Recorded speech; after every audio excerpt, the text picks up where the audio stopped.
Hello students, देखिए communication skill में जो हमारा सेकंड चैप्टर आपका थर्ड चैप्टर चल रहा है कम्युनिकेशंस का। तो इसमें स्टूडेंट जो हमने पीछे टॉपिक पढ़ चुके हैं तो इसमें वही टॉपिक जो है बार बार रिपीट हो रहे हैं।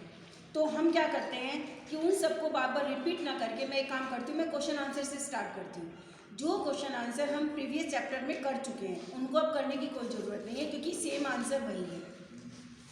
जो क्वेश्चन का आंसर डिफरेंट है हम उसी क्वेश्चन के आंसर को आपको एक्सप्लेन कर देंगे। इससे क्या होगा, हमारे को टाइम भी बचेगा और बार बार उस चीज़ को रिपीट करने से क्या होता है कि बार बार मतलब उसको रिवीजन करने का कोई वो भी नहीं है, अभी मतलब भी नहीं है, क्योंकि वो चीज़ें बाहर आपकी कई चैप्टर में दो चैप्टर में दोनों चीज़ें रिपीट हो चुकी हैं।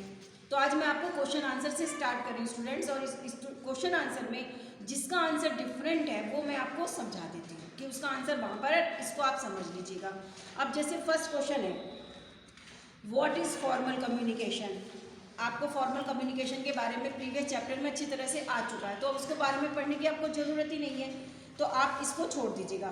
फिर व्हाट इज़ डाउनवर्ड कम्युनिकेशन, ये भी आपके सेकंड चैप्टर में बहुत अच्छी तरीके से बता रखा है डाउनवर्ड कम्युनिकेशंस, तो उसको भी करने की ज़रूरत आपको नहीं है। थर्ड क्वेश्चन है व्हाट इज़ ग्रेप वाइन। अब ये है आपका, क्योंकि ग्रेप वाइन के बारे में हमने नहीं पढ़ा है, तो ग्रेप वाइन का आप पेज नंबर आप जो है आप खोल लीजिए, पेज नंबर 20, ग्रेप वाइन। देखो स्टूडेंट्स कि ग्रेप वाइन होता क्या है। ग्रेप वाइन कहा जाए तो देखिए जो अंगूर की बेल होती है, कोई भी बेल होती है, इसमें ग्रेप वाइन कहा गया कि अंगूर की जो बेल होती है बच्चों जब वो उगनी शुरू होती है कि उसके लिए क्या कहते हैं, उसको सपोर्ट की ज़रूरत होती है, और सपोर्ट जब उसको मिलती चली जाती है तो वो डिफरेंट डायरेक्शन में अपने आप फैलती चली जाती है। उसका कोई एक मतलब मेन पर्टिकुलर डायरेक्शन नहीं होता। आप ये देखो किसी भी वाइन का जो इस तरह से बढ़ने वाली बेल होती है उनका कोई भी डायरेक्शन नहीं होता, वो जिधर चाहे उधर ही वो अपने आप को बढ़ाती चलती हैं। तो ग्रेप वाइन का कम्युनिकेशंस का यहाँ पर मतलब क्या है स्टूडेंट्स, मतलब ये है कि जब किसी इंस्टीट्यूट या ऑर्गेनाइजेशन में कोई छोटी बात निकलती है और दूसरे तक पहुंचते हुए 4 हो जाती है, तीसरे तक पहुंचते हुए 6 बन जाती है, यानी कि तिल का ताड़ बनना, र्यूमर्स है ना, अफवाह फैलना। यानी कि बात तो बहुत छोटी सी स्टार्ट हुई है, लेकिन जब तक वो लास्ट तक पहुंचती है क्या कहते हैं, उसका कोई डायरेक्शन नहीं, कोई कुछ नहीं, वो सब र्यूमर्स में बनते चले जाते हैं, यानी कि वो चारों तरफ अफवाहें फैल जाती हैं। उसी को कहा है ग्रेप वाइन, क्योंकि ग्रेप वाइन का कोई डायरेक्शन नहीं होता, फिक्स डायरेक्शन नहीं होता। उनको ये नहीं पता कि हमें कौन सी डायरेक्शन में, बस जहाँ उनको सपोर्ट मिलती है वो फैलती चली जाती है। और आप इस तरह से किसी की भी बेल देखें तो वो जो है इसी तरह से जहाँ जहाँ सपोर्ट मिलता चलता है वो अपना वहाँ पे अपना फैलती चली जाती है। इसी तरह ग्रेप वाइन कम्युनिकेशन भी होता है कि जहाँ कोई एक छोटी सी बात किसी को पता चलती है तो वो उसमें 2 बातें अपनी जोड़ के तीसरे व्यक्ति को बताते हैं, तीसरे व्यक्ति उसको अपनी ओन लैंग्वेज में कन्वर्ट करके फोर्थ को देते हैं, और इस तरह से वो पहुँचते बात जो है अफवाह के रूप में फैल जाती है, चाहे वो सही होती है या गलत होती है। तो वही होती है ग्रेप वाइन। अब देखिए इसको पेज नंबर 20 आपका इनफॉर्मल कम्युनिकेशन में grapevine. So far we have discussed the formal channel of communication which follow certain definite predetermined directions। यानी कि हमने अब तक जो है कम्युनिकेशंस के फॉर्मल कम्युनिकेशंस में चैनल्स के बारे में, डिफरेंट चैनल्स के बारे में डिस्कस किया, जो कि जिनके कुछ निश्चित और जिनके अनिश्चित डायरेक्शंस थी, कुछ फिक्स डायरेक्शन थी और कुछ अलग अलग थी। Apart from this there operates, और उसके साथ ही वो ऑपरेट करती थी, जैसे जैसे जिसका चैनल होता था उसी के माध्यम से वो ऑपरेट करती थी। In every organisation and informal channel of communication called the grapevine, कि यानी कि हर ऑर्गेनाइजेशन में एक फॉर्मल चैनल होता है जिसको कि ग्रेप वाइन कहा जाता है। अब कैसे, this channel does not follow set lines और एनी डेफिनेट रूल्स। इस चैनल की कोई भी डेफिनेट लाइन और कोई भी रूल्स नहीं होते, ठीक है ना, कोई रूल्स और कोई रेगुलेशंस नहीं होते, but spread fast and like the grapevine, लेकिन ये बहुत जल्दी से और तेजी से अंगूर की बेल की तरह फैल जाती है। In any direction and anywhere, किसी भी डायरेक्शन में और कहीं भी। It is quite natural for a group of people working together to be interested in one another and talk about the job related matters like appointment, promotions, retirement or even domestic and personal affairs। कि ये तो natural है बच्चों, जब किसी organisation में एक group के लोग काम करते हैं तो वो क्या करेंगे, आपस में एक दूसरे से बातें भी करेंगे, एक दूसरे की बातों में इंटरेस्ट भी लेंगे करने में, और वो किसके बारे में बातें करेंगे, जॉब से रिलेटेड बात करेंगे कि भाई किसको अपॉइंट किया गया है, किसको प्रमोशन मिला है, किसका रिटायरमेंट है, और किसके डोमेस्टिक और पर्सनल अफेयर्स, यानी कि जो भी बात होती है वो सब आपस में एक दूसरे के साथ विद इंटरेस्ट करते हैं। और it is natural, it is quite natural, क्योंकि जब एक जगह पर 2 जने बैठे हों, 4 जने बैठे हों, वो तो है नहीं कि चुप बैठेंगे, वो आपस में कहीं ना किसी टॉपिक से वो बात करते ही हैं।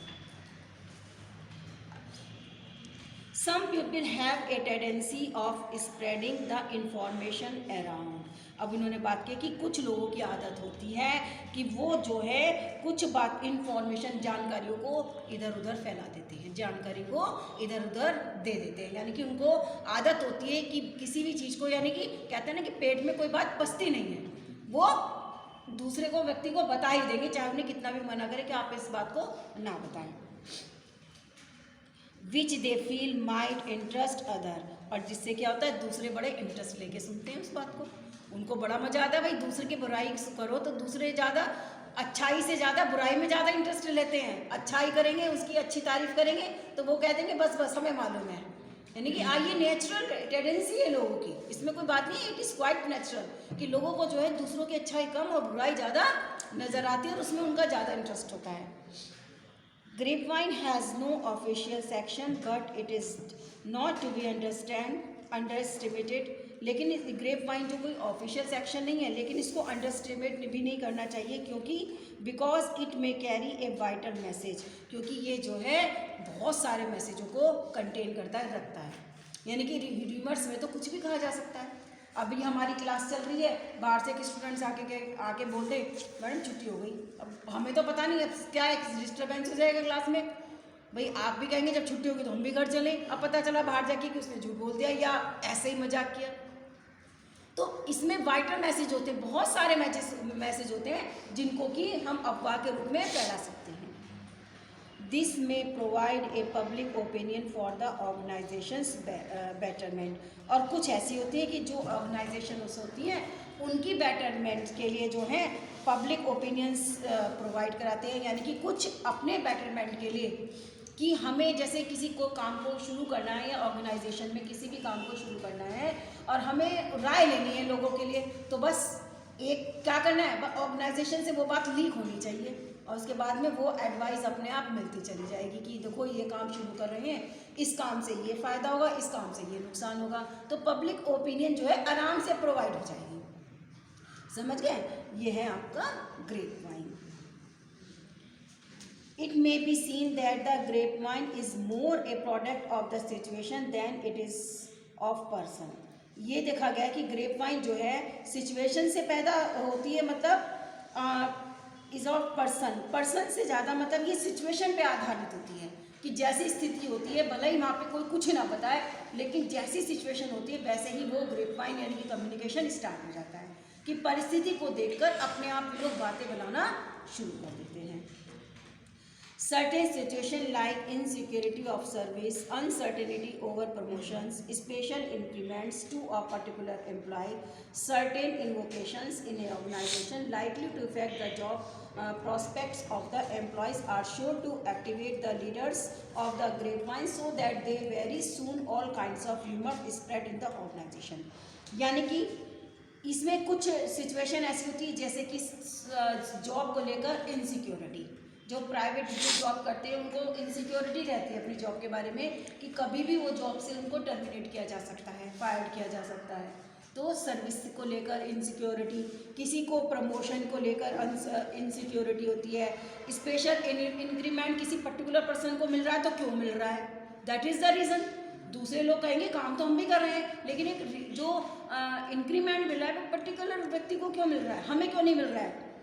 इससे सर्टेन ऑर्गेनाइजेशन में कुछ जो जॉब से रिलेटेड होंगे, एम्प्लॉयज़ जो होते हैं वो काम करते हैं, और लीडर्स जो होते हैं उनके, तो वो क्या करते हैं, वो जो है अपने जो एम्प्लॉयज़ के साथ सही कर रहे हैं या गलत कर रहे हैं, उनसे सारी संबंधित जानकारियाँ जो हैं तुरंत जो है फैल जाती हैं। यानी ऑर्गेनाइजेशन में जो भी कुछ होता है ये। The grapevine is basically A channel of horizontal communication. Horizontal communication आपको बताया था कि इक्वली, समान रूप से, कि जिसमें होता है for its only people working at the same level of heredity who can informally communicate with another one perfect ease. यानी कि जिसमें क्या है, एक ही व्यक्ति जो सिमिलर रैंक पर जो व्यक्ति काम करने वाले होते हैं और वो इंफॉर्मेशन को एक दूसरे के साथ कम्युनिकेट करते हैं। Although it may be very clear in that grapevine does not follow any set pattern and it can be effective horizontally, vertically and even diagonally। यानी कि इसमें देखा गया कि ग्रेपवाइन कम्युनिकेशन का कोई भी सेट रूल या पैटर्न नहीं होता, वो किसी भी रूप से, यानी कि इफेक्ट हॉरिजेंटली भी हो सकती है, वर्टिकली भी हो सकती है और डायगोनली भी ये फैल सकती है। वर्टिकली का बताया था समान रूप से नहीं, असमान रूप से, है ना, जिसमें पद और लेवल जो है आप पीछे मैंने आपको सूत्र बताया था, इसमें असमान होती है। However, it many intense grapevine can do considerable damage. It tends to distort fact due to misunderstanding and misinterpretations। ये भी सही है कि ग्रेपवाइन का जो सबसे बड़ा देखो फायदा तो होता है, ये नुकसान सबसे ज़्यादा होता है कि इससे क्या होता है, तो मिसअंडरस्टैंडिंग पैदा हो जाती है। अगर किसी के बारे में आपने कोई बात कही है, उसको बोल दिया कि कहते सभी एक में तो किसी को मत बताना, पैट वर्ड होता है, लेकिन क्या है कि ऐसा होता नहीं, वो बात दूसरे व्यक्ति तक पहुंच ही जाती है और इससे क्या होता है कि आपस में रिलेशंस खराब हो जाती है। तो इसका सबसे बड़ा नुकसान भी है भाई। फ़ायदा तो एक ऑर्गेनाइजेशंस में, लेकिन मोस्टली तो देखा जाए कि इसमें नुकसान ही मिलता है। दूसरे आपस में अगर बेस्ट फ्रेंड है, अगर किसी ने कह दिया कि देखो तुम्हारे बारे में वो ऐसा कह रहा है, तुम्हारे बारे में वो ऐसा कह रहा है, लेकिन क्या होता है कि विश्वास जहाँ कमज़ोर होता है तो वहाँ पर ये चीज़ें बहुत जल्दी काम इफेक्ट करती हैं। अगर विश्वास मजबूत होगा तो इससे कोई फ़र्क नहीं पड़ेगा कि हमें मालूम है, ऐसा वो बोल ही नहीं सकते। तो ये चीज़ होती है ना। Association of the worker employ में contrast the harmful effect of grapevine by better decision making. Rumour should be check and control. यानी कि जो है एसोसिएशन में जो वर्कर्स और एम्प्लॉय होते हैं, तो वो जो ग्रेपवाइन से ज़्यादा इफेक्ट होते हैं और वो उनके लिए ख़तरनाक होता है। तो उससे बेटर ये है कि वो डिसीज़न ले लें कि भाई अपने डिसीज़न से काम करें और र्यूमर्स को जो है रोकना चाहिए, उसको कंट्रोल करना चाहिए। ठीक है ना। अब आपका जो क्वेश्चन है व्हाट इज़ ग्रेपवाइन, तो इसका आंसर आप यहाँ से राइट करेंगे स्टूडेंट्स। इसका पेज नंबर 20 से देखिए, इन एवरी ऑर्गेनाइजेशन, और यहाँ से लेकर आप देखिए पूरा देखिए ऑर्गेनाइजेशंस बेटरमेंट, पूरा paragraph. In every organisation and informal channels, ये ना यहाँ से लेकर, यानी कि ग्रेपवाइन की सेकंड के लाइन से इन एवरी ऑर्गेनाइजेशन से लेकर फॉर द ऑर्गेनाइजेशंस बेटरमेंट, ये आपका पूरे ग्रेपवाइन का आंसर है। What is grapevine. ठीक है, टॉपिक भी अच्छा है, एज ए प्रैक्टिकल अगर देखा जाए तो टॉपिक भी अच्छा है। आप इसको एज ए प्रैक्टिकल में भी बोल सकते हैं कि sir I want to say something about grapevine. Topic अच्छा है, ग्रेपवाइन में कुछ आप अपनी तरफ से बना के लिख सकते हैं, ऐसी कोई बात नहीं है, बहुत अच्छा है। तो ठीक है, ये क्वेश्चन नंबर 3 का आंसर है, यानी कि ये क्वेश्चन आपको करना है, इसका आंसर आपको राइट करना है। अब और देखते हैं हम क्वेश्चन। देखिए, अब देखिए क्वेश्चन है 4, bring out the difference between formal and informal communication. कर दिस क्वेश्चन, क्योंकि आपको मालूम फॉर्मल इनफॉर्मल क्वेश्चंस के बारे में बच्चों हम प्रीवियस चैप्टर में कर चुके हैं, डिफरेंट रखना है, आप नहीं करेंगे इसको। 5th, briefly discuss the importance of upward communication. कोई ज़रूरत नहीं है क्योंकि अपवर्ड कम्युनिकेशन पहले हो चुका है, डिस्कस करना है, आपको ब्रीफली राइट करना है, जैसे आपने उसमें याद करा है अपवर्ड और डाउनवर्ड कम्युनिकेशन है, थोड़ा सा इंक्रीज कर दीजिएगा अपनी तरफ से। आपको समझ में तो आ गया ना कि डाउनवर्ड कम्युनिकेशन क्या होता है और अपवर्ड कम्युनिकेशन क्या होता है, तो उसको थोड़ा सा अपनी ओन लैंग्वेज में इंक्रीज कर दीजिएगा। क्वेश्चन नंबर 6 देखिए, downward channel of communication may be the one most commonly use but it is also one most inadequated of and unsatisfactory. Do you agree. अब डाउनवर्ड चैनल के बारे में कहा गया कि कॉमनली यूज़ किया जाता है upward and downward communication. Downward यानी कि lower level to top level, है ना, कम्युनिकेट करना। कि बहुत ज़्यादा यूज़ होता है, लेकिन इसका जो मोस्टली जो है अनसेटिस्फैक्ट्री आंसर निकलता है। तो क्या आप इससे एग्री हैं? तो इसका आंसर दे सकते हैं अपनी हेल्थ में कि क्यों।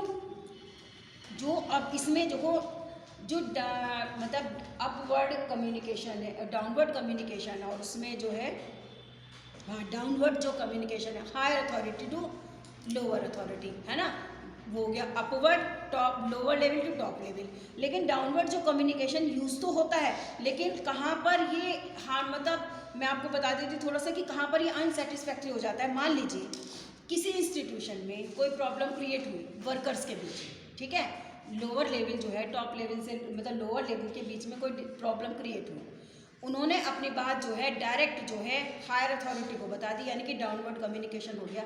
डायरेक्ट उन्होंने हायर अथॉरिटी को बता दी। अब हायर अथॉरिटी ने डायरेक्ट उनको आंसर न देके उन्होंने चैनल के थ्रू, यानी कि जो उनसे नीचे मैनेजर हुए, जनरल मैनेजर हुए, असिस्टेंट हुए, डायरेक्टर हुए, उनके थ्रू अपनी बात को रखा। अब डायरेक्टर ने सुपरवाइज़र को बोला तो उन्होंने अपनी बात को रखा, यानी कि सब अपनी अपनी बातें ऐड करते चले गए। सुपरवाइज़र ने वर्कर्स को बताया, यानी कि सेटिस्फैक्ट्री क्यों नहीं है आंसर, क्योंकि जो बात हायर अथॉरिटी ने बोली थी वो वहाँ तक पहुँचते पहुँचते चेंज हो गई। सब ने उसमें अपना व्यू देते चले गए कि नहीं इसको काम, तो अनसेटिस्फैक्ट्री इसलिए हुआ कि डाउनवर्ड से कम्युनिकेशन करने का यूज़ तो होता ही है, लेकिन फ़ायदा तब होता है कि जब डायरेक्ट आप कम्युनिकेट करें और डायरेक्ट ही आपको रिप्लाई मिल जाए, हैंड टू हैंड। अब जैसे हम हैं और आप हैं, आपको कोई प्रॉब्लम आई, आपने मुझसे डायरेक्ट पूछा, अब मैं जाके क्लास से बाहर जाके किसी स्टूडेंट से ही बोल दूँ बेटा ज़रा उनको ये मैसेज दे देना, अब वो मैसेज जो है यहाँ आप तक आने में उसमें थोड़ा सा अप एंड डाउन हो जाएगा। अगर कोई वैसी पढ़ाई से रिलेटेड बात है तो स्टूडेंट्स की मैं चलो 1 घंटे बाद क्लास लूँगी, अब स्टूडेंट्स 1 घंटे बाद वो खुद जा रहा है तो वो कह देगा अरे मैडम तो आधे घंटे बाद आएंगे, 1 घंटे बाद आएंगे, तो आएंगे या नहीं आएंगे ये नहीं पता। तो क्या हो गया, मिसअंडरस्टैंडिंग हो कि अरे आप सोचेंगे मैडम तो अभी कह के गई है कि मैं तो 1 घंटा बाद आऊँगी पढ़ूंगी तुम्हारे, अरे पता नहीं मैडम ने नीचे जाके मैसेज क्या करवा दिया।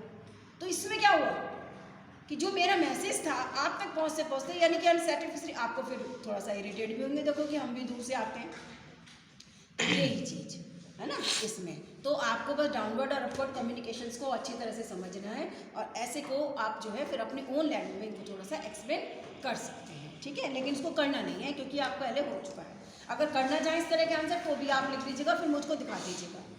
इस तरह के जो आंसर है आप अपनी तरफ से बनाइए और फिर मुझको दिखाइए।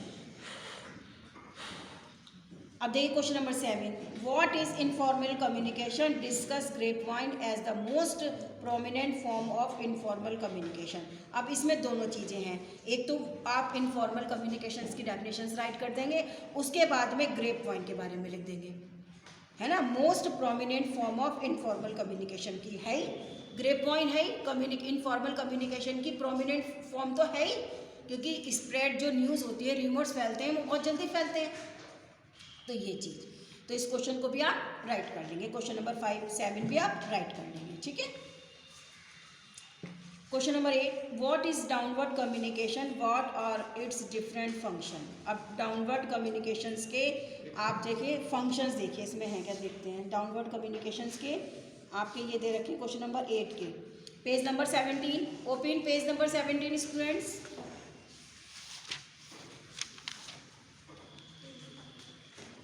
अब देखिए इसमें पेज नंबर डाउनवर्ड कम्युनिकेशन,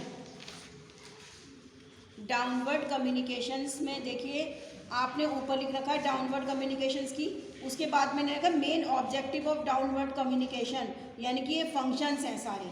तो आप ये function to give directive about the job being entrusted to a subordinate, ये जो है फंक्शंस इसके। तो ये जो कार्य हैं मतलब ऑब्जेक्टिव काम और वो एक चीज़ है, तो आप ये मेन अब लिख लीजिएगा फंक्शंस हैं ये। तो आप इसके डाउनवर्ड के ऊपर से कम्युनिकेशन की लिख के और उसके शॉर्ट में फिर ये फंक्शन लिख दीजिएगा, पूरे 4 फंक्शंस लिख दीजिएगा इसके। What are its different function में पूरे आ जाएंगे आपके 4 यहाँ तक, पेज नंबर 18 तक है ना, स्टार्टिंग में 4 पूरा कर दीजिएगा। डाउनवर्ड कम्युनिकेशंस के बारे में लिखिए और फिर उसके बाद में ये नीचे फंक्शंस लिख दीजिएगा। Question number 9, what are the various channel of communication, write detail notes on the importance advantage and limitation any of two of them. अब देखिए क्या है इसमें बहुत सारे चैनल्स के कम्युनिकेशंस के चैनल कौन कौन से होते हैं। अब आपकी में कम्युनिकेशन चैनल पेज नंबर आपका 16 पर देखिए, चैनल ऑफ कम्युनिकेशंस का चार्ट बना हुआ है आपका पेज नंबर 16 पे चैनल्स ऑफ कम्युनिकेशन का एक ग्राफ दे रखा है, ठीक है ना। तो पहले तो आप इन चैनल्स के बारे में बता देंगे, ठीक है। ये आपके चैनल्स हो गए, आंसर ये हो गया कि what are the various channel, है ना। तो these are the channels of communications, ठीक है। अब इनके बारे में बता देंगे। अब उसके बाद में देखिए, right detailed notes on the importance advantage and limitations any of two of them. अब इनमें से किसी दो के, अब इन्हीं में से दो किसी के बारे में अब इनके जो है आपको क्या करना है, एडवांटेज एंड लिमिटेशंस लिखनी है। अब क्वेश्चन नंबर 9 देखिए। अब यहाँ नहीं कि आपको कहाँ से देखना है, अब इसी में से देखिए, इसी के आगे 18 पेज के आगे 18 पेज पे देखिए कि लिमिटेशन ऑफ डाउनवर्ड कम्युनिकेशन, क्योंकि चैनल ऑफ कम्युनिकेशन में डाउनवर्ड कम्युनिकेशन हैगा। तो डाउनवर्ड कम्युनिकेशंस के बारे में किसी के बारे में एडवांटेज और लिमिटेशंस पूछी है आपने, तो डाउनवर्ड कम्युनिकेशन के क्वेश्चन में ही आप ये राइट कर लेंगे। ये वाला क्वेश्चन आप खुद करेंगे स्टूडेंट्स। सबसे पहले डाउनवर्ड कम्युनिकेशंस लिखेंगे, उसके बाद उसके फंक्शंस लिखेंगे, उसके बाद डाउनवर्ड कम्युनिकेशन की लिमिटेशंस हो गई, ठीक है ना। ये इसकी लिमिटेशंस हो गई, under communication and over communication, loss of information, delay और distractions and built in resistance. ये हो गई आपकी लिमिटेशंस ऑफ डाउनवर्ड। किसी दो के बारे में कहा है तो आप इसमें अपवर्ड कम्युनिकेशन, अब डाउनवर्ड के साथ अपवर्ड की है। अब ये देखिए मेथड अपवर्ड कम्युनिकेशन की लिमिटेशंस भी दे रखी है, अपवर्ड कम्युनिकेशन की, ठीक है। लिमिटेशंस और अपवर्ड्स की ये आपकी दे रखी है, तो आप इनको भी कर दीजिए। इनमें से शॉर्ट छोटा छोटा करके लिख दीजिएगा, ठीक है ना। दोनों की दे रखी है, अपवर्ड एंड डाउनवर्ड, तो इन्हीं दोनों की आप जो है शॉर्ट में जो क्वेश्चंस की रिक्वायरमेंट्स होगी बस वही करना है। अगर क्वेश्चन में फंक्शंस की रिक्वायरमेंट्स है तो आप फंक्शन का आंसर लिखेंगे, यदि लिमिटेशंस और वो दे रखी है तो आप ये लिमिटेशंस के लिए ये करेंगे, ठीक है। किसी दो के बारे में इस क्वेश्चन में पहले तो आप दो सारे चैनल्स के नाम लिखेंगे, उसके बाद डाउनवर्ड और अपवर्ड कम्युनिकेशन के बारे में बताएंगे और फिर इनके एडवांटेज और लिमिटेशंस के बारे में बता देंगे। इस तरह से ये काम करेंगे आप। Question number 10, right brief notes on communication by silence, visual communication and communication through facial expression and gesture. यानी कि नोट्स ऑन, इसमें यानी कि आप इसमें किसी भी चीज़ के ऊपर नोट दे देंगे, या तो एक का देंगे या दो का देंगे, सारे का नहीं देंगे। इस तरह से जो आपका जो क्वेश्चन है ना एग्जाम में, इस तरह से क्वेश्चन कम ही आएंगे, आपके डायरेक्ट क्वेश्चन आएंगे। जितने भी 2 साल से आपके आ रहे हैं, इतने पिछले साल से, तो जो क्वेश्चन में पेपर में है वो क्वेश्चन डायरेक्ट है आपका, कि डायरेक्ट ही क्वेश्चन दे दिया हमें। अगर इस तरह से भी देते हैं तो भी मैं अब आपको उनको बता दूँ कि आंसर आपको कैसे लिखना है, क्योंकि कम्युनिकेशन बाय साइलेंस अब है कम्युनिकेशन बाय साइलेंस। अब देखिए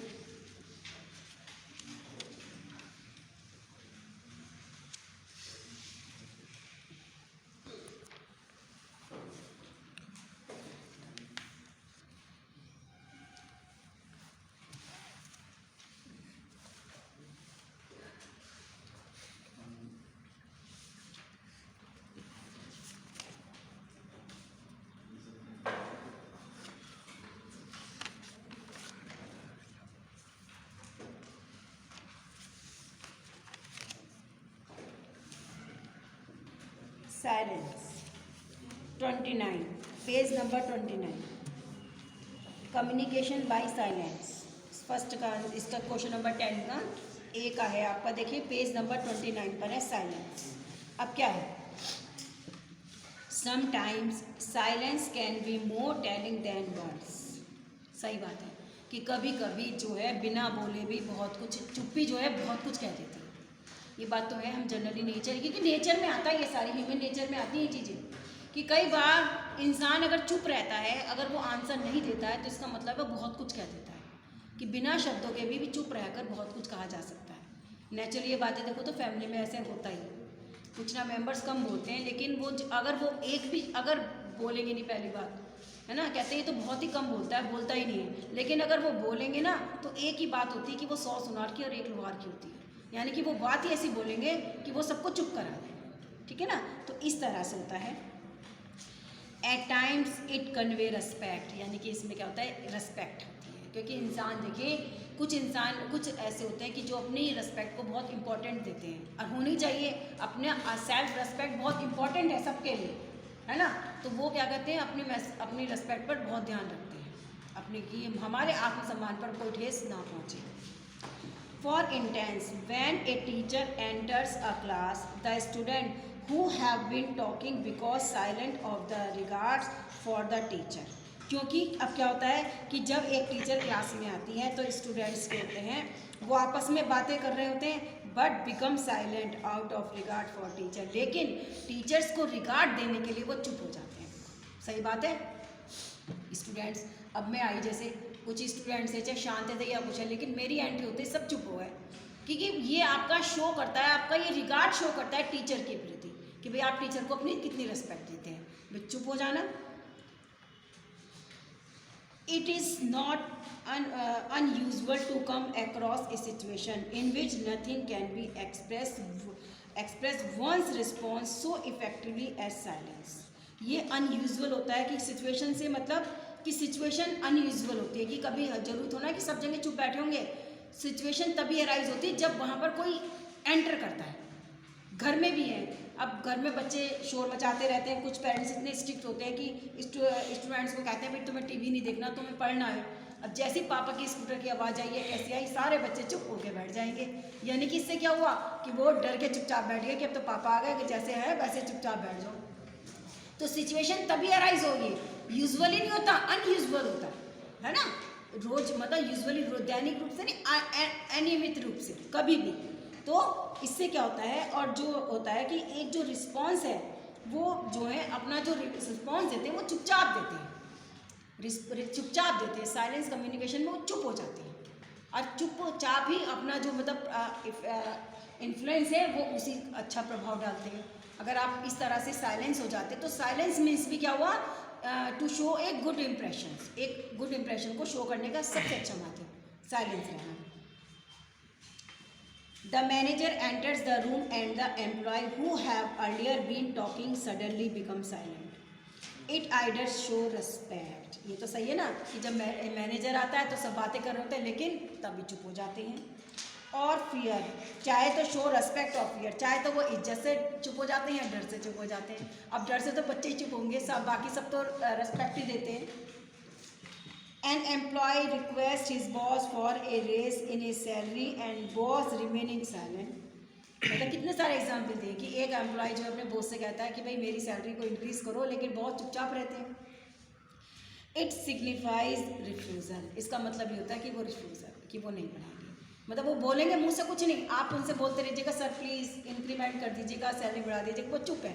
इसका मतलब है कि भाई हम कुछ नहीं कर सकते हैं, आप जैसा है ना। डिसअप्रूवल, एंगर, हाँ, और resentment, lack of interest are those other response that can be effectively communicate through silence. The silent can convey negative feeling also. Silence से जो है नेगेटिव फीलिंग भी आती है। तो इसमें जो है अब साइलेंस के बारे में आप इसमें से लिख दीजिए, ठीक है ना। कम्युनिकेशन बाय साइलेंस अगर आता है एक ही बार में तो आप इसको इतना पूरा पैराग्राफ है ना, नेगेटिव फीलिंग ऑल्सो, यहाँ तक इसको लर्न कर लीजिएगा, और नहीं तो इसको फिर शॉर्ट में लिख लीजिएगा अगर सारे ग्रुप में हम लिख रहे हैं तो साइलेंस। अब आता है विजुअल कम्युनिकेशन। अब विजुअल कम्युनिकेशन आपका खोलिए बच्चों 27 पेज नंबर 27, विजुअल कम्युनिकेशन लिखा हुआ है ना। अब इसमें देखिए क्या है, गेस्चर लैंग्वेज, बॉडी लैंग्वेज, है ना, नॉन वर्बल कम्युनिकेशन, इसमें सारी चीज़ें आती हैं बच्चों। गेस्चर उसमें बॉडी लैंग्वेज आ जाता है, नॉन वर्बल कम्युनिकेशन आ जाता है, फेशियल एक्सप्रेशंस आ जाता है इसमें, film scripts, OHP slides, video, printed pictures and photographs, demonstrations, sign board and hoarding, poster, diagrams, tables, chair, graphs etcetera, ये सारी विजुअल कम्युनिकेशन है। अब नीचे लिखा है visual communication makes us of visual to stick home a message, यानी कि जो है जो विजुअल जो ये सारी चीज़ होती है हमें एक मैसेज देती है, यानी कि ऑब्जेक्टिव कम्युनिकेशन जो आपको बताया था, ऑब्जेक्टिव कम्युनिकेशन कि ऑब्जेक्टिव मटेरियल्स को देखकर ही जो है हम आइडिया लगा लेते हैं कि कौन कितनी का किसका क्या स्टेटस है ना। तो अब देखिए जैसे for instance the traffic sign board of cross U signifies that you should be no U turn, है ना, आपको मिल गया। Similarly sign board with shadow picture of a school boy girl signified that move slow and silent, also the presence of a school. आपने देखा होगा किसी school के पास जो है बैग लेके गर्ल्स और बॉयज़ की पिक्चर बनी होती है, फ़ोटो बनी होती है, तो वो इसका साइन मतलब है कि आप अपने व्हीकल्स का हॉर्न को मत बजाइए क्योंकि स्कूल है, तो ये शो करता है। तो इसलिए विजुअल कम्युनिकेशन इनको बोलते हैं। तो आप यहाँ से और यहाँ तक लिख देंगे प्रेजेंस ऑफ ए स्कूल, थोड़ा सा एरोगेट हो जाएगा। सबके बारे में ऊपर लिख के और इनके बारे में यहाँ तक लिख देंगे जरा सा। फिर है communication through facial expression and gesture. अब फेशियल आपका देखिए,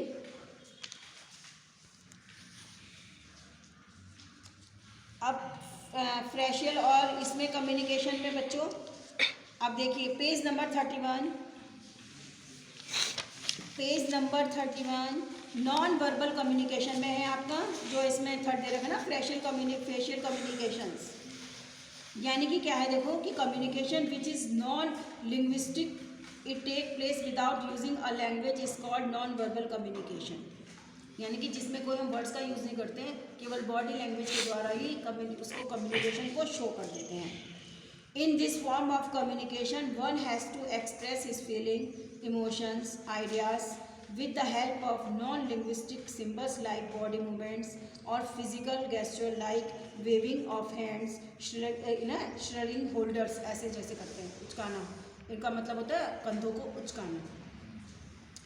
नोडिंग ऑफ हेड है ना आपका, विंकिंग ऑफ आइज और other face expression, posture of even variety of voice etcetera.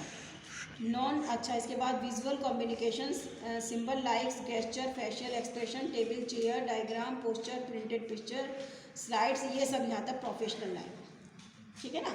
तो ये आपका उसमें आ जाएगा, यहाँ से आप लिख देंगे इसका, यानी कि through facial and gesture communication के बारे में इसमें यहाँ से लिख देंगे। Now question number 11, compare and contrast between written communication and oral communication, पीछे आ चुका है ना, ओरल और रिटन कम्युनिकेशंस के बारे में बताना। Question number 12, how can the process of giving oral instruction to workers to be more effective. देखिए how can the process of giving oral instructions to workers be more effective, कि process मतलब जो oral instruction जो workers को दी जाती हैं वो कितना इफेक्टिव हो सकती है, कितना इफेक्टिव है, मतलब कितना प्रभाव डालती है उस पर।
अब देखिए पेज नंबर 24,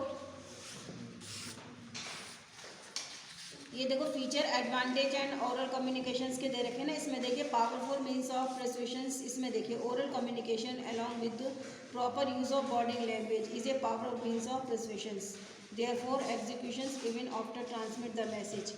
इसमें यानी कि अब इसमें थोड़ा सा देखो अपनी तरफ से आप बच्चों बना के लिख सकते हैं इसमें कि प्रोसेस जो इंस्ट्रक्शन वर्कर को मोर इफेक्टिव कैसे हो सकती है। इसको हम इस तरह से भी कर सकते हैं कि हम जो डायरेक्ट ओरल इंस्ट्रक्शंस देते हैं किसी को तो वो मोर इफेक्टिव होती है रादर देन रिटन प्रोसेस में। क्या होता है कि रिटन प्रोसेस में हम अपनी बातों को, अपनी फीलिंग्स को एलोब्रेट नहीं कर सकते, एक्सप्लेन नहीं कर सकते, लेकिन हम ओरल उस चीज़ को बहुत जल्दी एक्सप्रेस कर सकते हैं। अब हमारे मन में उस चीज़ को लेकर क्या बातें आ रही हैं हम एकदम से बोल देते हैं। अब लिखने अगर हम बैठेंगे, अगर हमारे माइंड में 4 पॉइंट आए तो जब हम लिखने बैठेंगे तो 2 पॉइंट लिखने के बाद तीसरा हम सोचेंगे कि हमने तीसरा क्या सोचा था। लेकिन यदि हम ओरल कम्युनिकेशन इस तरह से करते हैं तो हम एकदम से डायरेक्टली वो 4 पॉइंट्स एकदम से एलोब्रेट कर देंगे क्योंकि वो माइंड में हमारे रहते हैं। तो ओरल जो इंस्ट्रक्शंस होता है वो मोर इफेक्टिव होता है रादर देन रिटन प्रोसेस, क्योंकि मोरल इफेक्टिव में whatever you want to say at once you can convey that message and at once you can get feedback, आपको फीडबैक भी मिल जाएगी। तो ये चीज़ है, थोड़ा सा इसको बना के लिख देना इसी तरह से। अब है आपका question number 13, how would you distinguish between oral communication and face to face communication, what are the advantage of face to face communication. अब face to face communication advantage, अब देखिए पेज नंबर 24 में देखिए feature and advantage of oral communication.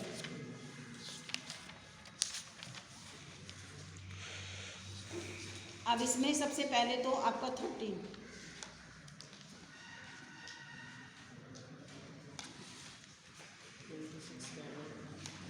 हाँ ये आपका यहाँ पर, हाँ जी face to face, page number 26, face to face communication. Face to face communication में आप लिख लीजिएगा यहाँ से words have been passed because no word have been passed, इस पैराग्राफ में कर लीजिएगा 13, फेस टू फेस कम्युनिकेशन। अब इसकी एडवांटेज ऑफ, अब इसकी एडवांटेज भी उन्होंने बोला है right, advantage of face to face communication. अब advantage of face to face communication के नीचे दे रखिए फेशियल एक्सप्रेशन, आप इसको यहाँ से राइट, इसमें से थोड़ा सा देख के अपने आप शॉर्ट में कर लेंगे। एडवांटेज मतलब इसका फ़ायदा क्या है फेस टू फेस कम्युनिकेशन में, चलिए देखिए मैं आपको पहले एक्सप्लेन कर देती हूँ। देखो क्या है, face to face communication at first sight appears to be identical with oral communication, यानी कि सबसे पहले तो ओरल कम्युनिकेशन के माध्यम से ही हम एक दूसरे के सामने आमने सामने आते हैं। However, it differs slightly which can be visualized in certain situation, जबकि ये जो होती है कुछ सिचुएशन में डिफरेंट होती है। Either of these communication may exist simultaneously or one may exist without the other in course of communication, यानी कि कभी कभी तो ये जो है सिमिल्टेनियसली होता है उसके क्या नहीं परिस्थिति के अनुसार, और कभी कभी जो है ये कम्युनिकेशन की आवश्यकता बन जाती है। कि मतलब ऐसा तो होता है, देखो मतलब कैसे है कि फेस टू फेस कम्युनिकेशन का मतलब क्या हुआ कि यदि हम एक दूसरे के हम जानते हैं और जब हम एक दूसरे के सामने आते हैं तो हम बोलेंगे कुछ ना कुछ, लेकिन कई बार ऐसा होता है कि हम एक दूसरे को जानते तो हैं लेकिन किसी रीज़न से हम उसको इग्नोर करना चाहते हैं। हमें या तो हम उससे इरिटेट हैं, हम उससे गुस्सा हो रहे हैं, हम उससे बात करना नहीं चाहते तो हम उसको इग्नोर करके निकल जाएंगे, है ना। तो ये चीज़ दोनों चीज़ें हुई इसमें। A telephonic conversation is oral but not face to face. While raising eyebrows in a question at somebody angers expression without speaking can be face to face expression. यानी कि वही यदि किससे आप किसी का आप कोई आपसे गुस्सा है और उसकी भौएं तन जाती है, कहते हैं ना आईब्रोस ऊपर तन जाते, भौएं तन जाती, कहते हैं ना इसकी तो भौएं तन रही, इसका मतलब गुस्सा आ रहा है। तो मतलब बताने की जरूरत नहीं होती है, केवल बॉडी एक्सप्रेशन से ही उस चीज़ को शो हो जाता है कि भाई अब इसके पास जाना ठीक नहीं है, अब ये गुस्से में है ना, ये चीज़। उसके बाद एडवांटेज ऑफ फेस कम्युनिकेशन का इसमें से लिख दीजिएगा ना कि facial expression leads weight of communication because a lot can be judged from the face, यानी कि जो इस कम्युनिकेशन का जो है वेट नहीं होता लेकिन ये बहुत कुछ कह देता है अपने आप, है ना। और इससे जो है जज किया जा सकता है फेस को फेस देखकर ही। For instance a lecture talking class comes to know from the puzzle looks of the face of the students that they are not comprehending and so tries to explain the concept of in another way. अब जैसे आप लोगों का कि अगर मैं कोई चीज़ समझा रही हूँ तो आपका जो मैं एक्सप्रेशन देखूँगी, कुछ का एक्सप्रेशन मैंने चीज़ समझाई, अब कुछ स्टूडेंट्स जब एक्सप्रेशन देंगे अपना मतलब इस तरह से देंगे, मतलब ये पता चल जाए कि जो कुछ मैंने कहा है ना समझ में नहीं आया, सामने वाला समझ जाएगा, फिर उसको दूसरे तरीके से उसको समझाने की कोशिश करेगा। तो ये बॉडी लैंग्वेज मैंने कहा कि मोस्टली हम यूज़ करते हैं, बहुत काम की चीज़ होती है, बिना बोले। अब स्टूडेंट ने तो कहा नहीं, लेकिन उसका जो फेशियल एक्सप्रेशन है उससे पता चल जाएगा कि अरे स्टूडेंट्स को समझ में नहीं आया भाई, अब इन्हें दोबारा समझाना पड़ेगा, तो वो दूसरा मेथड देखेंगे जिससे इसको समझ में आ जाए। और स्टूडेंट से अपना हाथ करते रहे स्माइली पे जैसे आप लोग कर रहे हैं, इट मीन्स आपको और चीज़ क्लियर हो रही है, तो फिर नो डाउट यानी कि अपना काम आराम से चल रहा है स्टूडेंट्स को। और कहीं कोई स्टूडेंट्स में दिखाई देती है हाँ भाई किसी स्टूडेंट का फेस पे लगता है और इसकी समझ में नहीं आया, चलो दूसरे तरीके से समझाते हैं, तो ये चीज़ है ना। तो एडवांटेज इसमें से आप जो है बिल्कुल शॉर्ट, मैंने कहा ना 3 नंबर के हिसाब से अपने आप आंसर को सिलेक्ट कर लीजिए, जो लिखना है इसमें से आप थोड़ा सा लिख लीजिएगा, ऊपर का वहाँ तक और फिर यहाँ तक लिख लीजिएगा। उसके बाद आता है आपका बच्चों question number 14, explain the following features of written communication. अब features of written communication 14, features of written communications. अब देखिए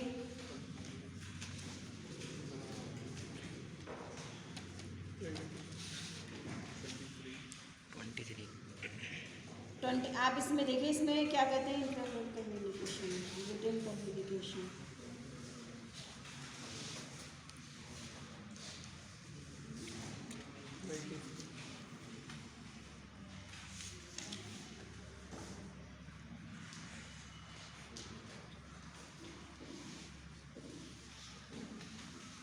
अच्छा इसमें बहुत सारे हैं बच्चों, फीचर्स एंड रिटन कम्युनिकेशंस के, ये देखिए of communication, principles of written, features of written communications. ये आ गया पेज नंबर बेटा 23, पेज नंबर 23। यस जाओ बेटा।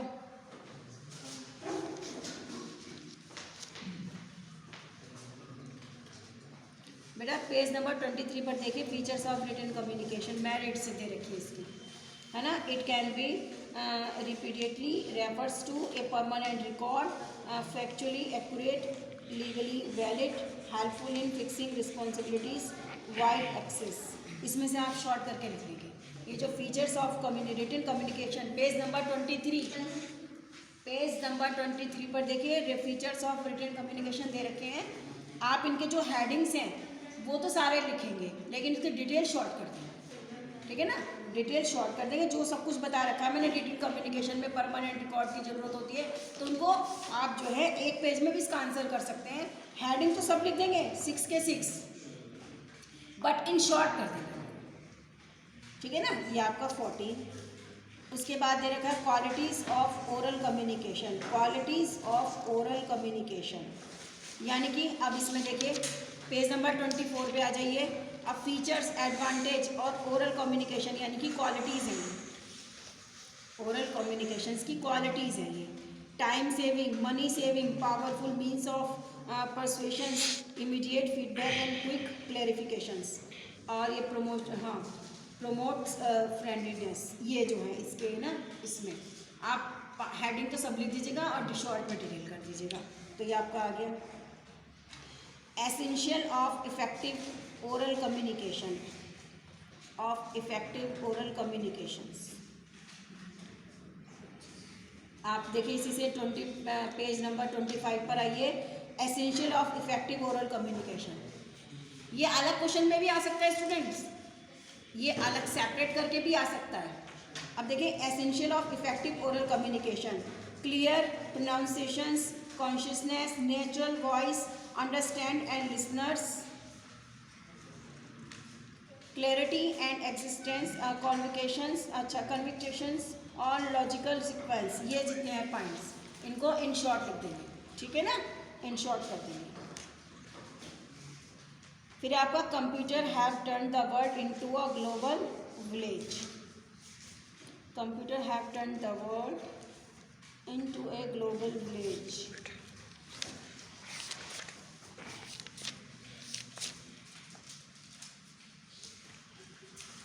यहाँ पर देखिए computer based communication 28, page number 28। देखिए computer based communication, computer based communication है ना, पूरा पैराग्राफ लिख दीजिएगा। द फैक्स वॉइस मेल से लेकर हाँ बीन अंडर मिट ऑफ, ये हैं आपके कंप्यूटर बेस्ड कम्युनिकेशंस।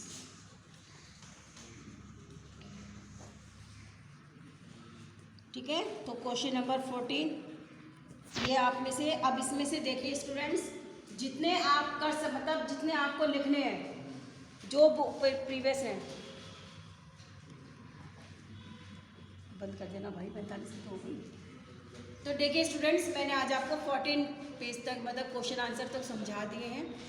आप इनमें से जो क्वेश्चन बुक में अगर जैसे कुछ के आंसर किसी कहीं पर हैं, कुछ के आंसर कहीं पर हैं, तो उनको एक क्वेश्चन बना के आप लिख लीजिएगा, क्योंकि एग्जाम टाइम में आप उसको कहाँ सर्च करेंगे, है ना। मैंने आपको पेज नंबर बता दिया, इसका आंसर यहाँ से यहाँ तक है। इन शॉर्ट भी आपको मैंने बता दिया कि आप इसका आंसर इन शॉर्ट में यहाँ से यहाँ तक करेंगे। तो स्टूडेंट आप कर लीजिएगा, कोई डाउट और क्लियर हो, मतलब कोई आपको कुछ पूछना हो तो आप मेरे से पूछ लीजिएगा। Till then stay home stay safe. चलो।